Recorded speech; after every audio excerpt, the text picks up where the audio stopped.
vida de los hombres. La Biblia dice que en estos últimos tiempos a los buenos se los llamará malo y a los malos se los va a llamar bueno. Y en este sentido, Satanás es una estratega que tenemos que nosotros, con el discernimiento de parte de Dios, entender los tiempos que nos tocan vivir. Existen en estos días falsas enseñanzas y yo quiero hablar un poquito sobre ellas. Una de las falsas enseñanzas que se ha desatado en este último tiempo, yo recuerdo ahora aproximadamente 10 años atrás, se habló sobre este nuevo lineamiento religioso que ya ahora es cultura, llamado Nueva Era. ¿Se acuerdan? Es la Nueva Era, que se decía que era un conjunto de religiones, conjunto de pensamientos donde los hombres podían involucrarse, ¿sí?, para poder encontrar su propia búsqueda. La Nueva Era fue un movimiento tan fuerte en el principio de esta década, donde aún se sigue utilizando que cada uno de nosotros tiene un propósito en su vida. Nosotros sabemos como cristianos que nacidos de nuevo, que Dios nos entregó a nosotros un propósito. Y por todas las edades, el hombre ha estado buscando un propósito para su vida, ¿sí? Algunos lo buscan a través del éxito, algunos lo buscan a través del dinero, otros lo buscan a través de los placeres, pero cada uno de los individuos fueron creados, fuimos creados con un propósito. Ahora, nuestro propósito nace, aquellos que somos salvos, nace cuando nosotros permitimos que Jesucristo entre en nuestro corazón. Cuando Jesús entra en nuestras vidas, es ahí donde nosotros podemos encontrar un propósito real para nuestras vidas. Entonces, ¿qué cosas realmente buenas puede hacer el hombre natural? Aquel que no ha sido salvo, que busca su propósito en la vida. El Salmo, si alguien me busca por favor, Salmo capítulo 14, o Salmo número 14, del verso 1 al verso 3, Salmo número 14. ¿Usted lo encontró? Yo ya lo encontré. 14 del 1 al 3 dice el necio en su corazón, no hay Dios. Se han corrompido, hacen obras abominables, no hay quien haga el bien. Jehová vino desde los cielos sobre los hijos de los hombres para ver si había algún entendido que buscara a Dios. Y esto pasa con el hombre natural, pero también dice que Dios está buscando a aquellos hombres que puedan revertir esta situación. Es impactante porque dice el necio en su corazón, no hay Dios. Y hoy estaba escuchando, en la radio estaba escuchando algo que alguien oraba y decía, Señor, por aquellos que te están buscando. Y yo me detuve un instante, digo, habrá gente, el necio buscará a Dios. El hombre se propone en su corazón, el hombre natural se ha propuesto en su corazón buscar a Dios, o busca su propia religión, su propia búsqueda. Yo creo que los que estamos acá en esta tarde es indudable que hemos venido no buscando de Dios en una forma clara y definitiva, sino que hemos sido cercados de parte de Dios. Creo que cada uno de nosotros, como dijo mi hijo mayor, papá, cuando vienen al Evangelio vienen todos destruidos, golpeados, acabados, cansados, y creo que esa es la forma que muchas veces nos acercamos a buscar a Dios, pero no lo buscan de corazón, ¿sí? Por eso es el salmista que dice eso en su corazón, no hay Dios, se ha corrompido, hace obras abominables, dice, no hay quien haga el bien. Entonces, acá nos deja en claro, en esta primera estrategia del enemigo, que el hombre natural no puede hallar un propósito claro para su vida. no puede encontrar una clave de propósito eterno, sino que él va a buscar. Hay uno de los alineamientos que el enemigo ha puesto en el corazón de muchos, es que cada uno es su propio Dios. ¿Escuchaste eso? Hay mucha gente que dice, yo me autobasté con mí mismo, yo puedo conmigo mismo, yo no tengo la necesidad de un Dios. Te invitan a buscar en tu interior, a levantar tu autoestima para reconocer en tu interior que vos sos el mismo Dios. Amén. Entonces cuidado con esto, porque también el Salmo 36, por favor, si usted me acompaña, allí el Salmo 36, en el verso 1, dice que la iniquidad del impío me dice al corazón, no hay temor de Dios delante de sus ojos. Se lisonjea por tanto en sus propios ojos, de su iniquidad no será hallada y aborrecida. Las palabras de su boca son iniquidad y fraude. Han dejado de ser cuerdo y de hacer el bien. Medita maldad sobre su cama, está en camino no bueno. El mal dice que no aborrece. ¡Qué tremendo! Así es el corazón. Si así es el corazón, ¿cómo nosotros o cómo el hombre natural puede encontrar un propósito claro para su vida? Y es ahí donde comienza la estrategia del enemigo para que el hombre ciertamente esté buscando, ¿sí?, en lugares errados o erróneos, ¿sí?, para que pueda dispersarlos y para que no pueda encontrarse con el verdadero Dios. Aunque aún dice que los hijos de Dios, ¿qué cosas podemos cumplir? Porque esto también nos acontece a nosotros. Porque nosotros tenemos que tener un corazón contrito y humillado. Y la Biblia también nos confronta a nosotros y nos dice qué cosas nosotros podemos hacer, o qué podemos desarrollar si estamos separados de Cristo. Esto nos enseña que la estrategia del diablo es apartar, llenar de orgullo al hombre para que no busque a Dios. Pero a veces también nuestro corazón se llena de orgullo y parece que nosotros podemos abastecernos de lo propio.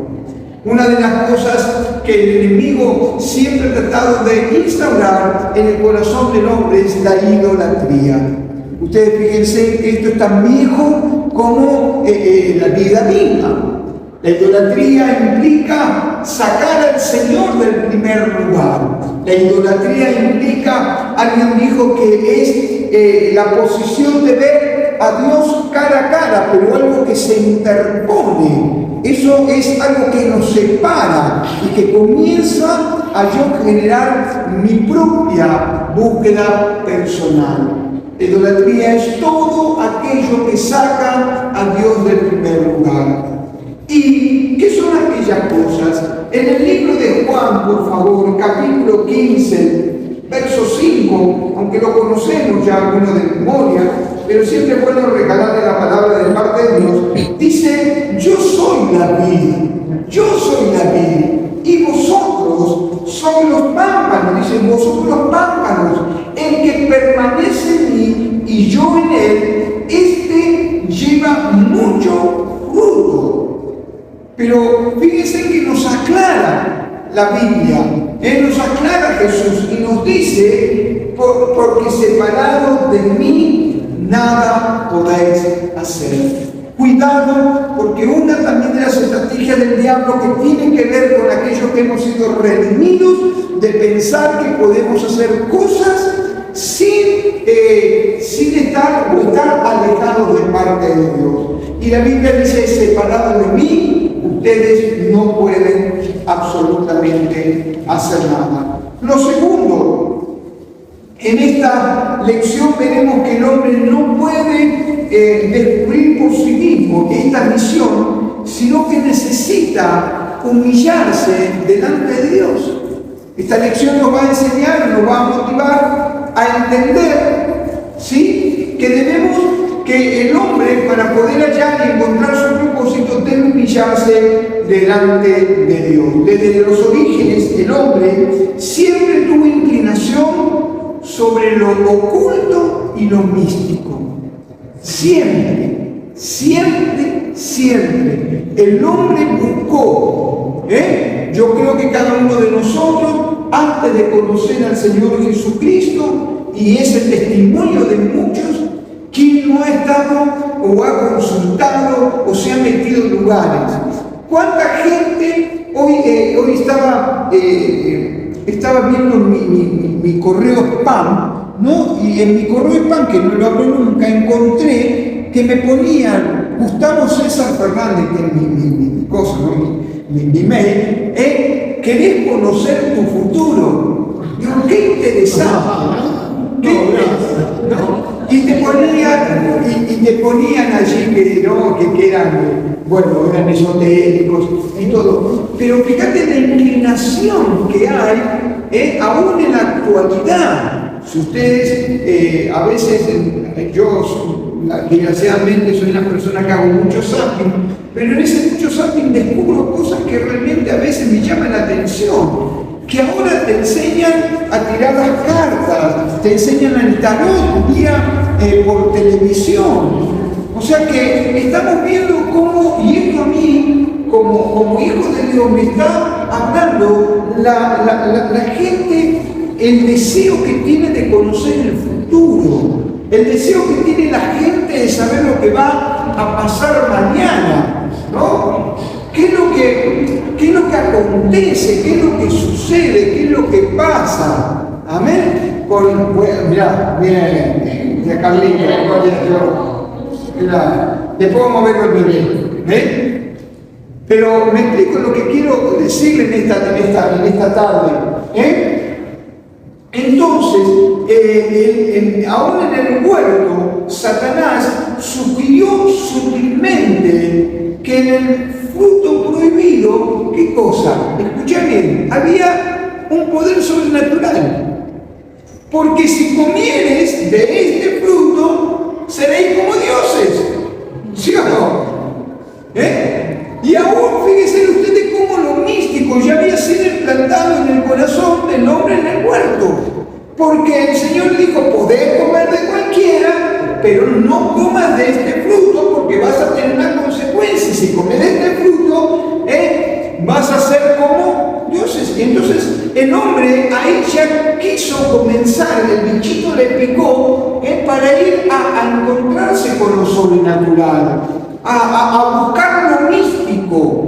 Y es indudable que el hombre tiene esa necesidad. ¿Qué capacidad tiene el no salvo para descubrir los designios de Dios? ¿Qué capacidad tiene aquel que no conoce a Jesús para descubrir lo que Dios tiene para su vida? Es interesante, en el libro de Primera de Corintios, por favor, Primera de Corintios, capítulo 2, verso 14, Primera de Corintios 2, 14, nos dice lo siguiente: pero el hombre no recibe las cosas que son del Espíritu de Dios. Note usted que está escrito Espíritu con mayúscula, con el Espíritu de Dios, dice. Pero el hombre natural no percibe las cosas que son del Espíritu de Dios, porque para él son ¿qué? Son locura.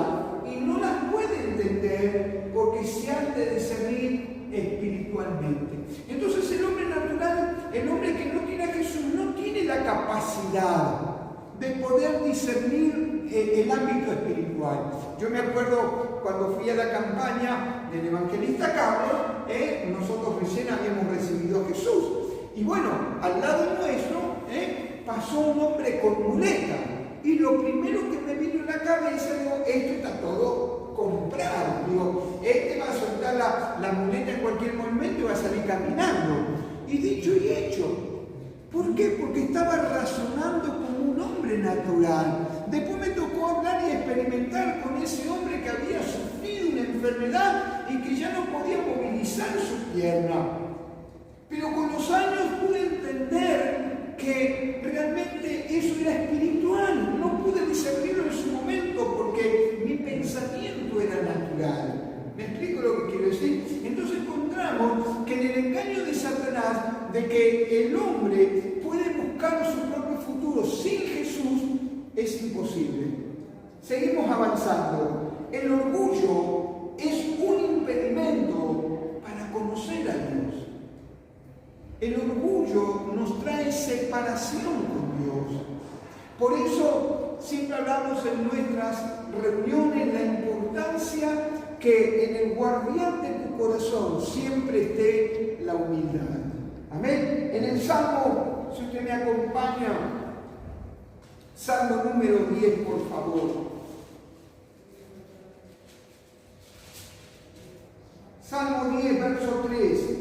Dice, porque el malo se jacta del deseo de su alma, bendice al codicioso y desprecia al Señor. El malo, por la altivez de su rostro, no busca a Dios.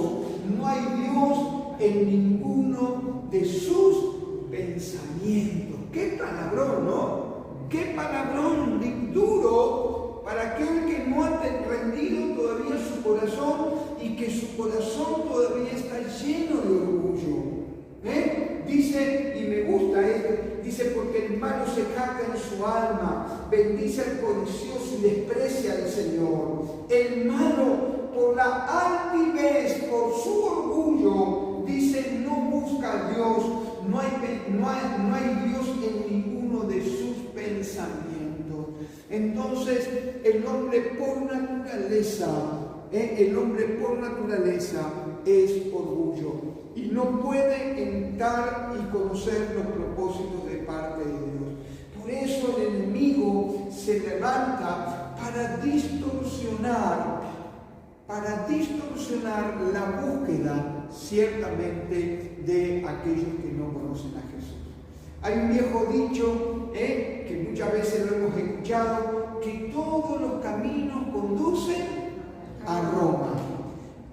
Pero nosotros lo hemos cambiado y dice que todos los caminos, por lo menos cuando yo tenía una búsqueda íntima con Dios, alguien me dijo, no te preocupes, engaño satánico, todos los caminos conducen a Dios.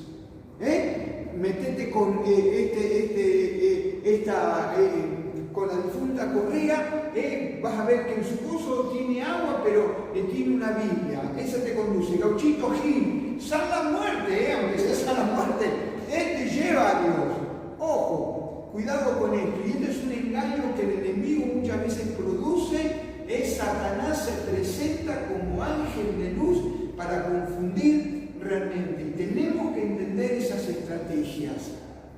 Porque a veces nosotros como cristianos tratamos de anunciar y de predicar el evangelio a alguien, ¿sí?, donde su mente está cauterizada, donde su mente, ¿sí?, ha sido disciplinada, donde su mente ha sido ministrada por el enemigo para que vaya buscando diferentes cosas. Yo soy producto de buscar diferentes caminos, ¿sí? Yo soy el fruto de estar volcado en cosas que no conocía hasta que me encontré con el verdadero evangelio de Jesucristo. El hombre no tiene la capacidad en sí mismo para descubrir el propósito por el cual fue hecho por Dios. Punto 3. Otro concepto engañoso. Dios da señales a los hombres. Dios da señales a los hombres. ¿Sí? Recuerdo hace muchos años, había un hombre que seguramente usted se acuerda, como este que estaba allí en Brasil, que salían, ¿cómo era que se llamaba? Garrincha. ¿Se acuerdan de Garrincha hace 20 años atrás? Salían buses de acá de Argentina para encontrar a un hombre que hacía señales.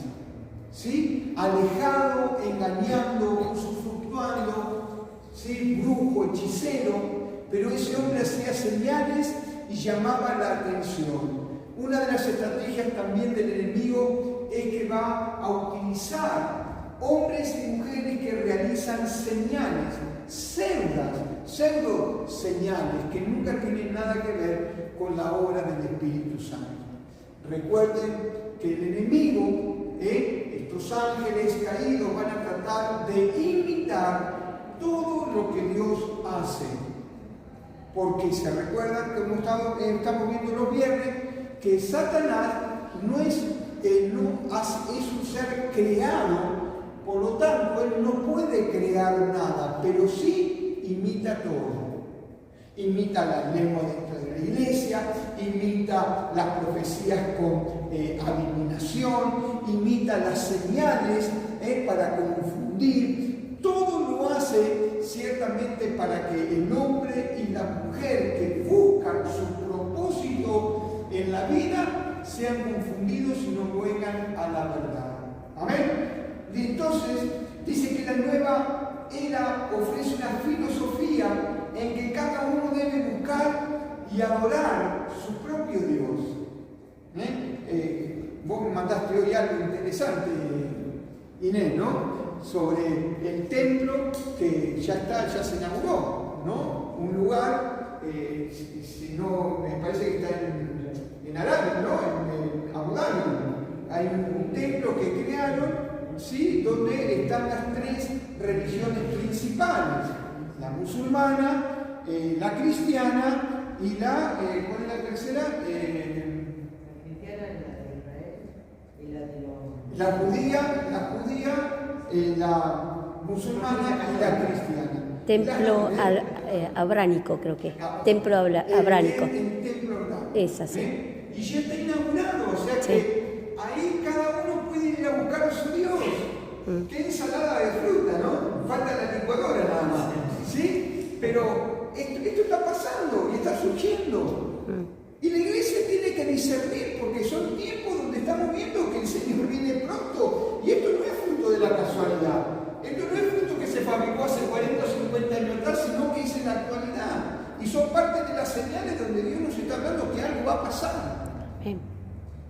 Entonces, este nuevo sistema, la nueva era, se ha levantado para decirnos: vos tenés que buscar tu propio Dios, tu religión, mientras que a vos te haga bien, dale para adelante.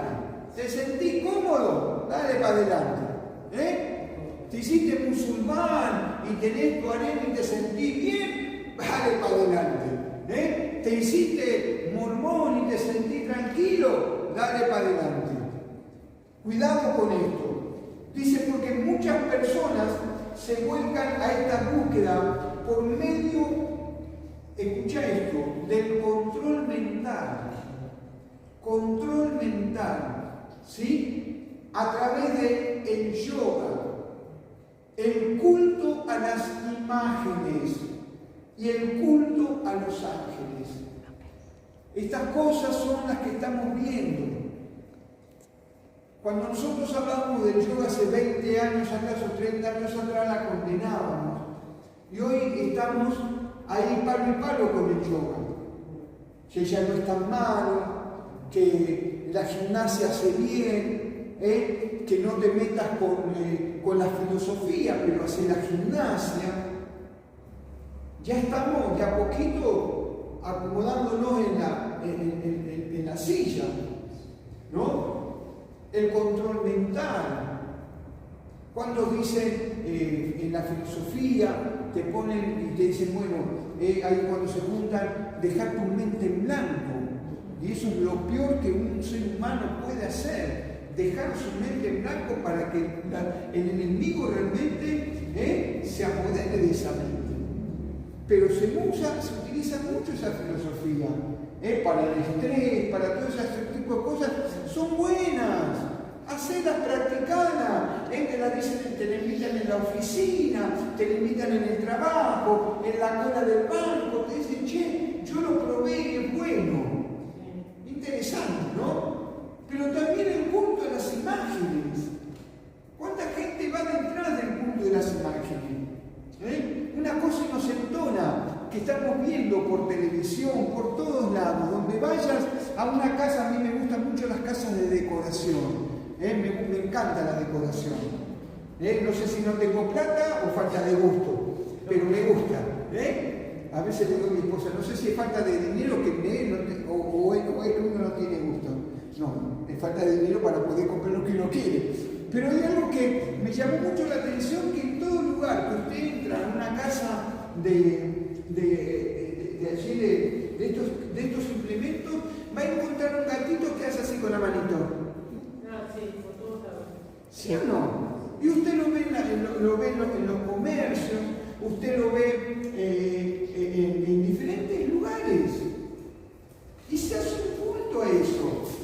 Nosotros que somos de la época vieja, nos recordamos del equeco.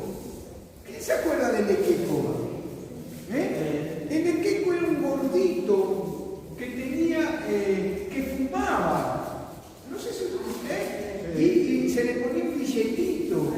¿Sí? Y se hacía culto a ese queco para que fuéramos prosperados. ¿Y cuánta gente se vuelca a esas idolatrías, ese culto de imágenes, para encontrar un propósito en su vida? Y como Satanás lo sabe, lo deja rienda suelta y la gente se va detrás de eso.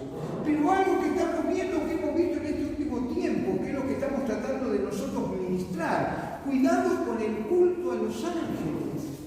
Hace un ratito, cuando ustedes estaban orando, le decía: Señor, revelame por tu espíritu, ¿no? Y el Señor me decía: anda mi palabra. Y yo le decía: Señor, pero revelame cuál es la función de cada uno de ellos. ¿Cuál es la función de los ángeles? Porque aún la iglesia cristiana evangélica estamos cayendo en la adoración hacia los ángeles sin quererlo. Que el ángel haga esto, que el ángel haga lo otro, que yo tengo poder para activar a los ángeles, que los ángeles me protejan, que los ángeles me den de comer. Yo decía: Señor, porque estoy, así como Pablo, en Atenas, mi espíritu se enardece, porque digo, estamos cambiando la obra del Espíritu Santo por las obras de los ángeles. Y el Espíritu Santo es mayor que los ángeles. El Espíritu Santo hace una obra que realmente, como decíamos estos días, el Espíritu Santo es aquel que escribe la carta. El Espíritu Santo es aquel que redacta lo que se debe hacer. Y los ángeles son aquellos que lo ejecutan. Pero siempre el predominio del Espíritu Santo. Cuidado con esto, porque sin querer se va metiendo aún dentro de la iglesia. Veamos lo que nos dice la Biblia al respecto. Libro de Hechos, por favor, capítulo número 2. Hechos, libro de Hechos, capítulo 2. Verso 22.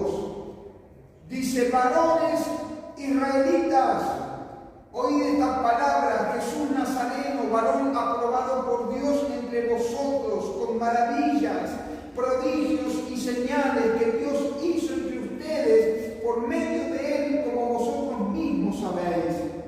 A este, entregado por el determinado consejo y anticipado conocimiento de Dios, los prendiste y mataste por medio de inicuos, crucificándole, el cual Dios levantó, suelto de dolor de la muerte, por cuanto era imposible que fuese retenido por ella. Este Cristo que ustedes han crucificado es aquel que tiene la respuesta para su vida. La iglesia determina ciertamente esta posición. La palabra de Dios nos da y nos provee esta posición en Cristo. En el libro de Hebreos, si usted me acompaña, libro de Hebreos capítulo 1. Hebreos capítulo 1, del 1 en adelante. Miren lo que nos dice la palabra de parte de Dios. Dios, habiendo hablado muchas veces, ¿sí? Dios habló muchas veces y no utilizó a ninguno de estos ni a los ángeles, ni utilizó a las imágenes, no utilizó el control mental, no utilizó el yoga. No, Dios, habiendo hablado muchas veces y de muchas maneras en nuestro tiempo a los padres por los profetas, en estos postreros días nos ha hablado por el Hijo, a quien constituyó, dice, heredero de todo y por quien asimismo hizo el universo, el cual, siendo el resplandor de su gloria y la imagen misma de su sustancia, y quien sustenta todas las cosas con la palabra de su poder, habiendo efectuado la purificación de nuestros pecados por medio de sí mismo, se sentó a la diestra de la majestad de las alturas. Tremendo.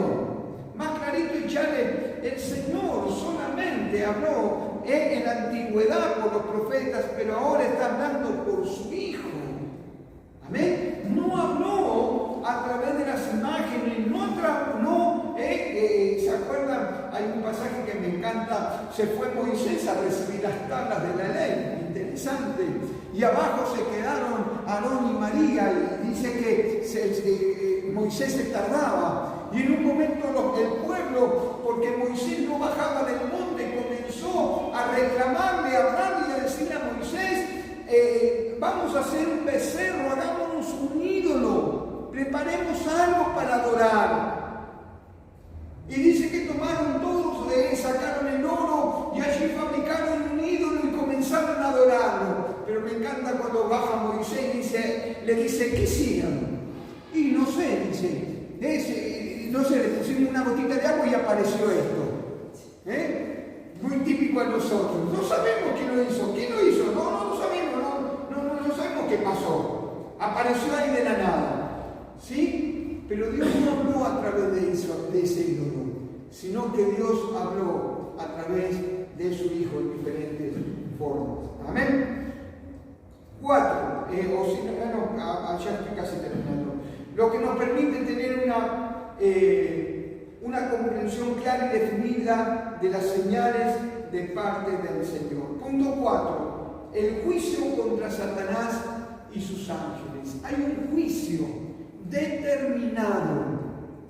determinado sobre Satanás y los ángeles. El juicio ya se hizo y el juicio ya se estableció. Ya está dado cuál es la condena que tiene Satanás y sus ángeles caídos. Interesante.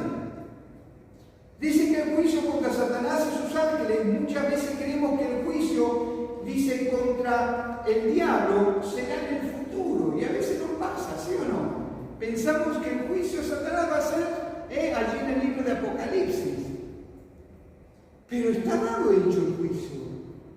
Usted sabe que el juicio ya fue realizado, sin embargo, ya fue hecho en cierto lugar y momento de la historia, ¿sí? Lo que solo resta es la ejecución de ese juicio. Pero el Señor ya lo enjuició a Satanás y a sus ángeles caídos.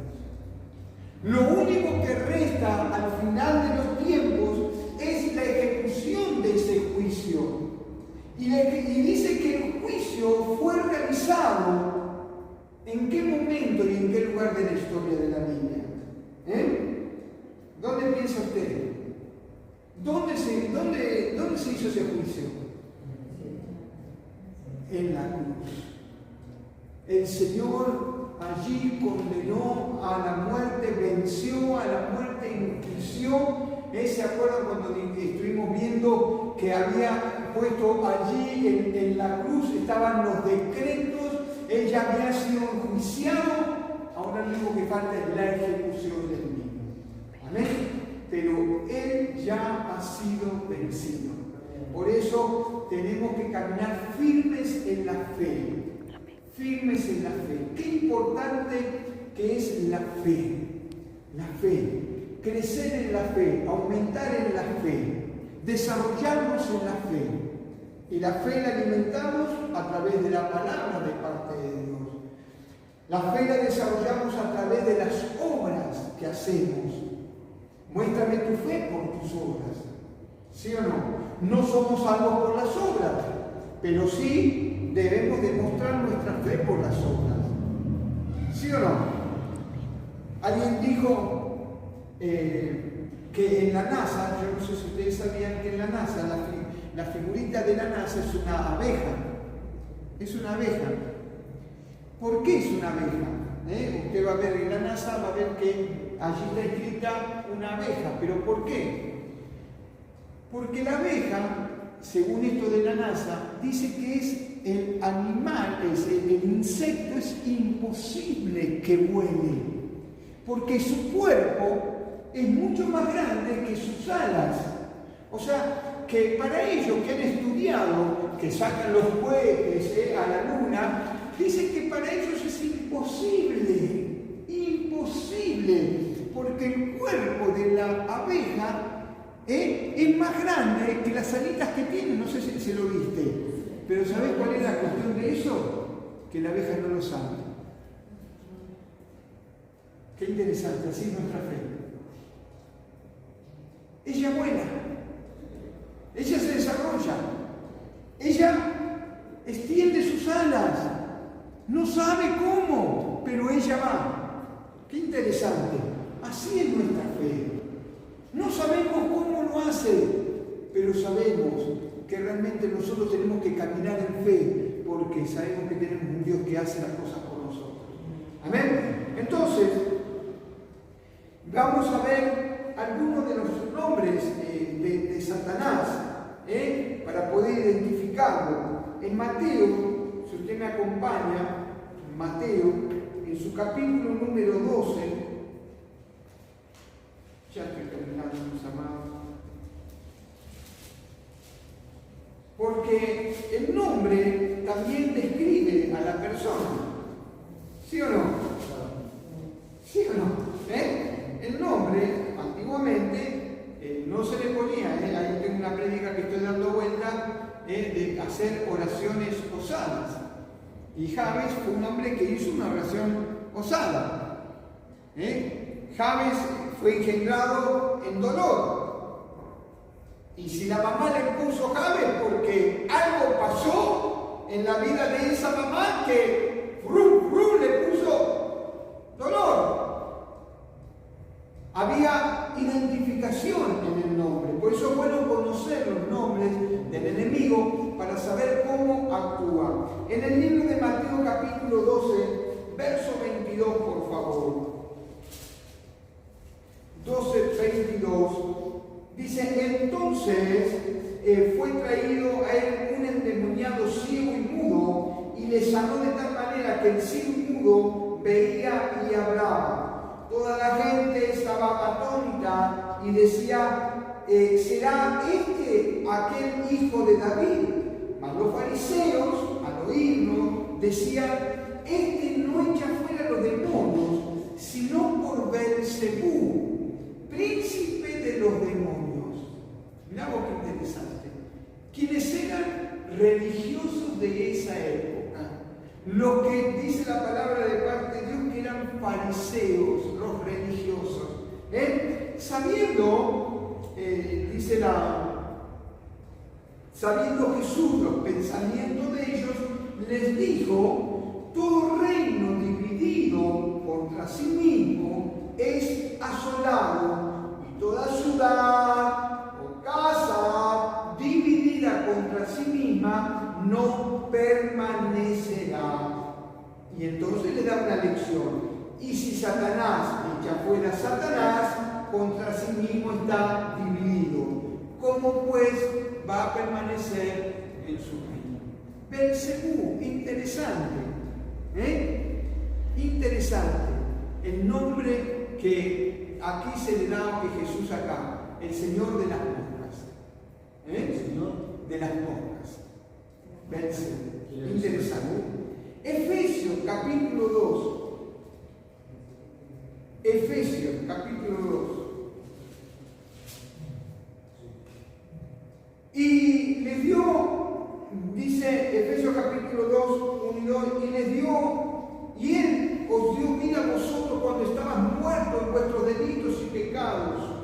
en los cuales anduvisteis en otro tiempo siguiendo la corriente de este mundo, conforme al príncipe de la potestad del aire, el espíritu, con minúscula, que ahora opera en los hijos de desobediencia.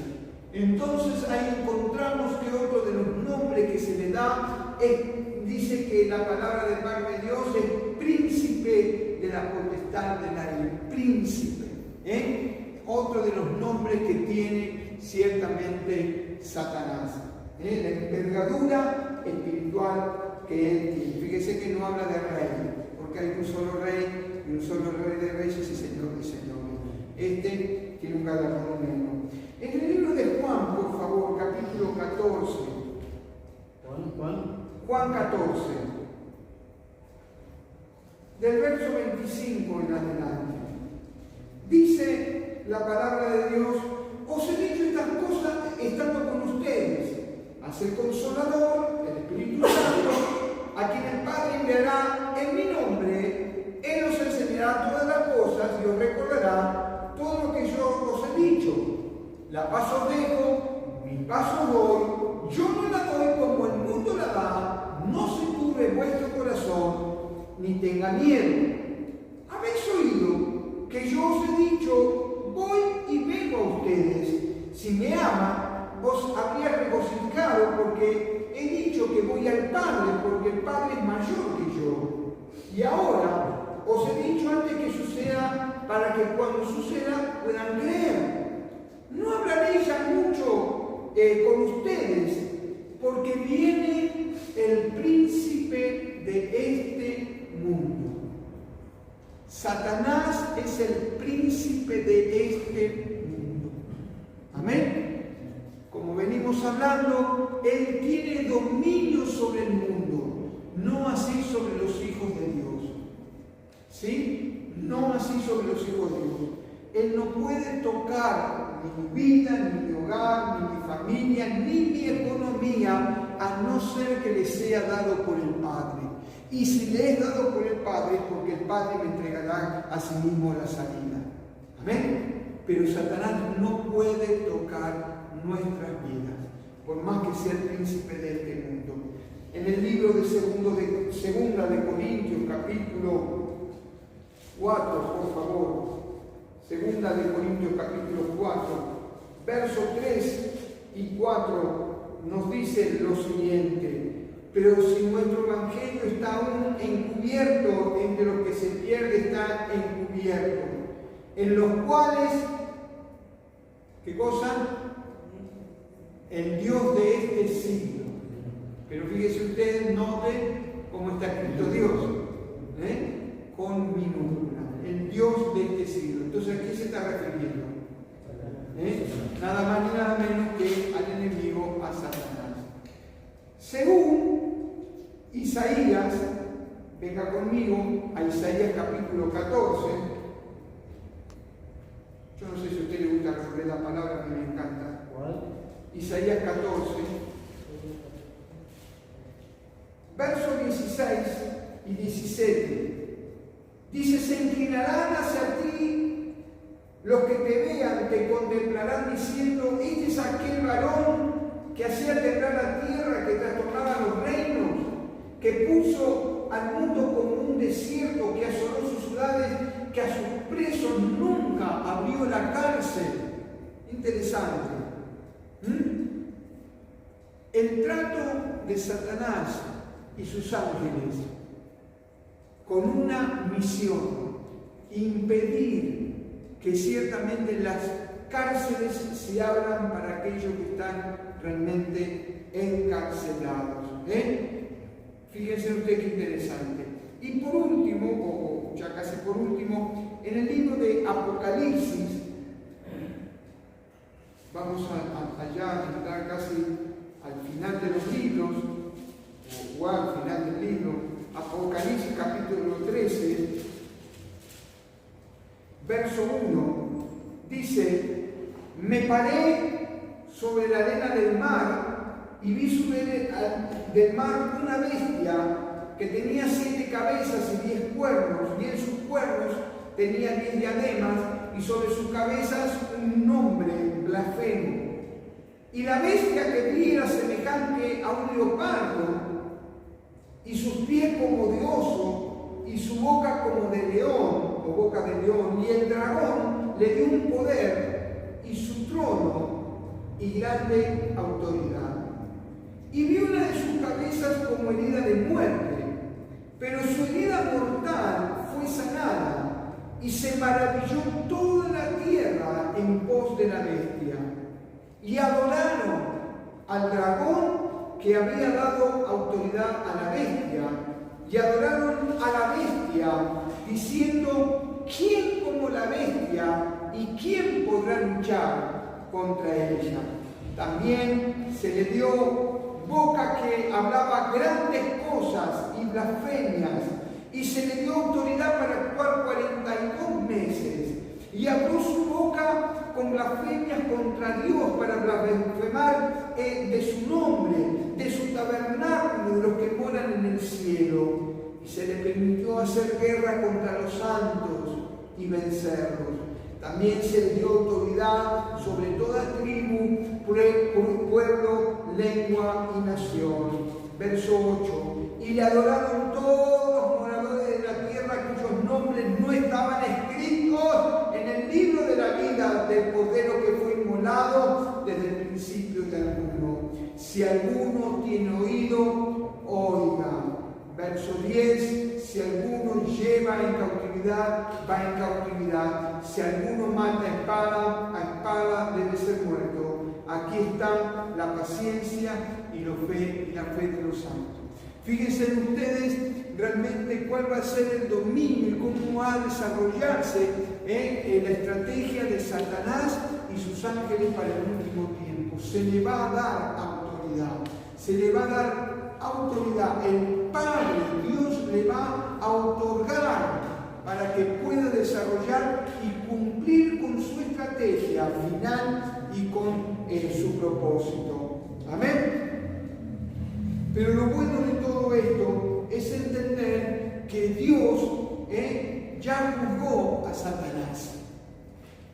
Esto cuando lees Apocalipsis te da un poco de cuiqui, ¿no? Porque hay cosas, primero interesantes para poder entender Apocalipsis, tenemos que entender que Juan estaba hablando de algo que él estaba viendo.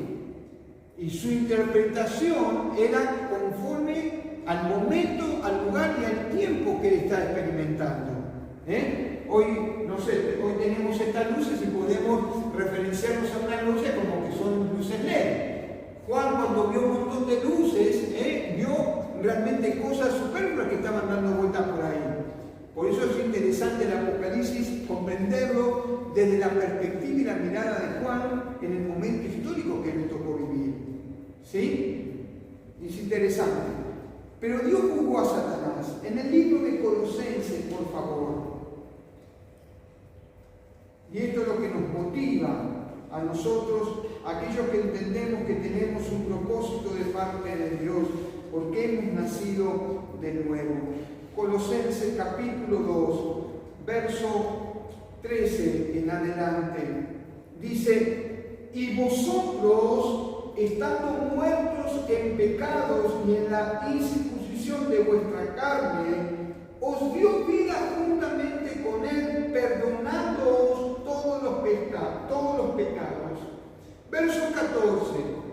Anulando el acta de los decretos que había contra nosotros, que nos era contraria, quitándola del medio y clavándola en la cruz. Y despojando, escuche hermano esto, despojando a los principados y a las potestades, los exhibió públicamente, triunfando, hermanos, como dice, esto tenemos que grabarlo sobre ellos en la cruz. O sea que la cruz no está vacía.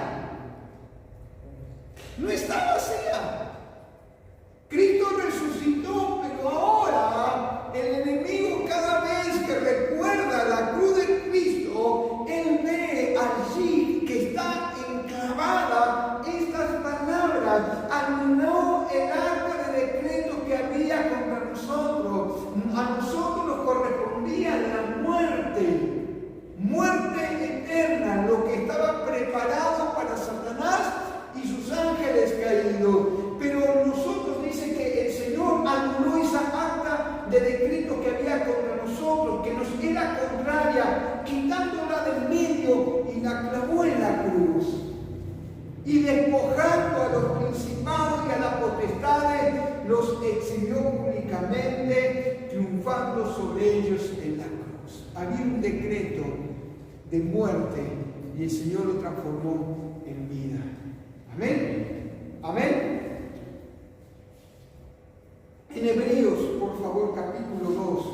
Ya estoy terminando, me quedan muchos pasajes más. Libro de Hebreos, por favor. Capítulo número 2. Muy bien. Del 10 al 18. Porque convenía que cuya causa son todas las cosas, porque en todas las cosas subsisten, que habiendo de llevar muchos hijos a la gloria, perfeccionase por aflicción al autor de la salvación de ellos. Porque el que santifique, los que son santificados de uno son todos, por lo cual no se avergüenza de llamarlos hermanos, diciendo: anunciaré a mis hermanos tu nombre, en medio de la congregación te alabaré, y otra vez yo confiaré en él, y de nuevo, he aquí que yo y los hijos de Dios, he aquí yo y los hijos que Dios me dio. Así que cuando los hijos participaron de carne y sangre, él también participó de lo mismo, para destruir por medio de la muerte al que tenía el imperio de la muerte, esto es, al diablo, y librar a todos los que por el temor de su muerte estaban durante toda la vida sujetos a servidumbre. Porque ciertamente no socorrió a los ángeles, sino que socorrió a la descendencia de Abraham, por lo cual debía ser en todo semejante a sus hermanos para venir a ser misericordioso y fiel sumo sacerdote en lo que a Dios se refiere, para expiar los pecados del pueblo. Pues en cuanto él mismo padeció, siendo tentado, es poderoso para socorrer a los que son tentados. ¡Wow! ¡Qué hermosa palabra! Amén. El Señor, a través de su obra vicaria, su obra en la cruz del Calvario, nos entregó la victoria. Amén. Somos salvos, somos libres de toda condenación. Satanás pierde todo dominio. Y por último, Filipenses, por favor, capítulo 2. Filipenses, capítulo 2, del verso 5 en adelante. El dominio le pertenece a Jesús. Dice la palabra de Dios: aún estando nosotros muertos en pecados, nos dio vida juntamente con Cristo. Por gracia soy salvo. Juntamente con Él nos resucitó y asimismo nos quiso sentar en los lugares celestiales con Cristo Jesús, para mostrar en los siglos venideros las abundantes riquezas de su gracia en su bondad para con nosotros en Cristo Jesús. Porque por gracia soy salvo por medio de la fe, y esto no es por vosotros, no es de vosotros, pues es don de Dios, no por obras, para que nadie se gloríe, porque somos hechura suya, creados en Cristo Jesús para buenas obras, los cuales Dios preparó de antemano para que anduviésemos en ellas. Por tanto, acordaos de que en otro tiempo vosotros los gentiles, en cuanto a la carne, eran llamados incircuncisión, dice, por la llamada incircuncisión hecho con mano de carne. Más claro imposible. El Señor nos garantizó el dominio le pertenece a Jesús. Podemos encontrar a Satanás, podemos encontrar a sus ángeles caídos, pero nosotros sabemos ahora cuál es nuestra posesión en Cristo Jesús. Que el enemigo se va a levantar con estrategias, va a tratar de confundir Satanás y sus ángeles caídos, van a tratar de desviar al hombre natural de la fe, lo van a quitar del propósito. Recuerdo el apóstol Pablo camino a Atenas, un pueblo tan culto, un pueblo tan preparado, tenía tantos dioses, tantos dioses. Tantos dioses, dice que cuando caminaba por el Areópago, iban caminando, Pablo le dice que había un dios de acá y otro dios de acá y otro dios. Estaba lleno de dioses, tratando de confundir a esa nación, a ese pueblo.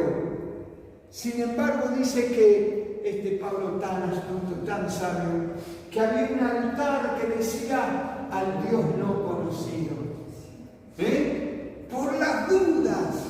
Por las dudas, que faltara algún dios en el Areópago, allí había un altar que decía el Dios no conocido. Y Pablo dijo, a ese Dios que ustedes no conocen, es al que yo quiero presentarles. Alabado sea el Señor. Amén. Y esa es la posición de la iglesia.